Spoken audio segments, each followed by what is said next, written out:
Hey guys, Aaron here. Well, if you haven't heard already, Nintendo have said they're going to launch their new online service next year in 2018. But before that, though, there will be a free limited version of this for everyone else, hopefully coming sooner rather than later. So we've got Splatoon 2 and ARMS coming out. And I really think Nintendo need to have a really good network infrastructure there. I mean, look at Mario Kart 8 DX. I've been playing that for a few weeks now. I'm still having network issues. And that probably goes back to the fact that it still is running old network stuff from maybe going back to the Wii. And I really hope that, if we're going to be paying for a service, that this is all going to be rectified and fixed. Now, it's not going to be free, it's going to be charged for. So what does that entail for you? Now, it's definitely cheaper than other competitors. So if you already have passes with Microsoft, with Sony, or have heard about them, it's definitely cheaper. Now, you're going to be paying $3.99 for a month's pass, $7.99 for every 3 months, or if you want to just go and pay for 12 months or a year, it's only going to be $19.99. Now, it is also practically the same cost in euros, so again, for 12 months, €19.99, which isn't bad. It definitely is cheaper. But again, it really depends on how good this online service runs. Nintendo obviously have a partnership with DNA, which I believe they're helping with the online side of things. And so I really hope they get that organised. Now, they're also going to be offering like a Netflix type of service. Currently, well, what they've said is it will only support NES games. The problem with that is, we've all played these games. It's nothing new. I was really hoping for some Super Nintendo games, Nintendo 64 games, maybe even some GameCube stuff. I think we've seen way too many NES games over the past few years. We've had re-releases for it going back a few years, Game Boy Advance, DS, Virtual Consoles, and of course the NES Classic. So maybe for the people that couldn't get their hands on the NES Classic because it was always sold out, maybe getting a Switch and these games would be great. There's going to be some online stuff as well for these games. Dr. Mario, I believe, is going to have online play.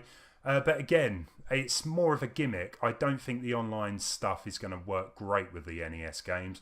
I want to see newer stuff, and maybe because it's rumoured the Super Nintendo Classic is going to come out later in the year, maybe Nintendo don't really want to make people choose between buying that and a Nintendo Switch. But really, I think they're going to be two different markets there. I don't see why they've done this. I've said it too much already. Move on from NES games. We're done with them. So we're going to be paying for this anyway. So I hope the online side of things work overall. Now, what about voice chat over the games? Obviously, the Nintendo Switch doesn't have a built-in microphone. For some really weird reason, you can't even use Bluetooth headsets with it, which is a bit of a bummer because I've got a pretty good headset. I can't use it on the Switch. So Hori, who are a third-party company, they have actually released some information about this little adapter that you connect to your mobile phone and your Nintendo Switch, and you will be able to use voice chat. You'll be able to set lobbies up, things like this. Now, it's Splatoon 2, kind of based around that game, so I would imagine this online service in its limited form will arrive for that release. But again, it just isn't great. I mean, what's going to happen if you have all this connected? Someone buzzes at your door, you jump up, your mobile phone goes flying. It just doesn't seem like a great idea. What is wrong with giving us just some headsets? Obviously, Nintendo is concerned, about kids having access to voice chat, and I do believe the mobile app is going to maybe help that, take away some of that blame. If something does happen, but still, I just think it's such a backwards way of thinking. It's 2017, move on, Nintendo. There's got to be a way around this. So on that aspect, I'm disappointed. I think getting extra hardware, or paying for extra hardware at least, isn't the way to go, on top of having to pay for your monthly access to this service. So I'm definitely going to have to remain and see what this all turns out to be. So we've still got a long time to wait really before it goes fully activated. So if there is issues when it is free limited service, I'm sure Nintendo will just say, oh, it's a work in progress. It'll be fine. It'll be fine next year. So wait and see. So yeah, I think I've discussed everything I wanted to about that.